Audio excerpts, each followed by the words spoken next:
মানিকপুৰত ৰাস্তাত পৰি থকা অৱস্থাত এজন লোকক উদ্ধাৰ। বঙাইগাঁও জিলাৰ মানিকপুৰ আৰক্ষী থানাৰ অন্তৰ্গত ২৭ নম্বৰ ৰাষ্ট্ৰীয় ঘাইপথৰ সমীপৰ ঘনশিমলাৰ পথৰ ওপৰতে সংজ্ঞাহীন অৱস্থাত পৰি থকা এজন পুৰুষক আজি উদ্ধাৰ কৰা হয়। স্থানীয় ৰাইজে লোকজনক পৰি থকা প্ৰত্যক্ষ কৰি ১০৮ মৃত্যুঞ্জয় সেৱাৰ এম্বুলেন্সেৰে মানিকপুৰৰ মহাত্মা গান্ধী আদৰ্শ চিকিৎসালয়ত ভৰ্তি কৰায়।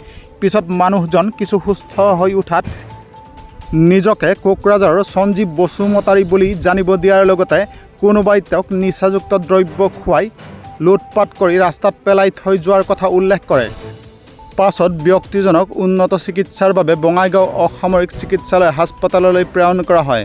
News desk report, news time 3।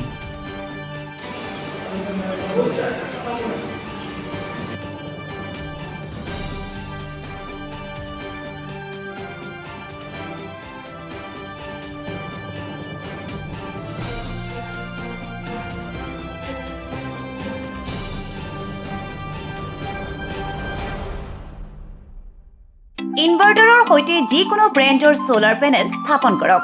আজি ভিজিট কৰক শায়ান এণ্টাৰপ্ৰাইজ, সৰ্বস্থিত গান্ধী ভৱনৰ ওচৰত, অথবা ফোন কৰক 8453011556 নম্বৰত।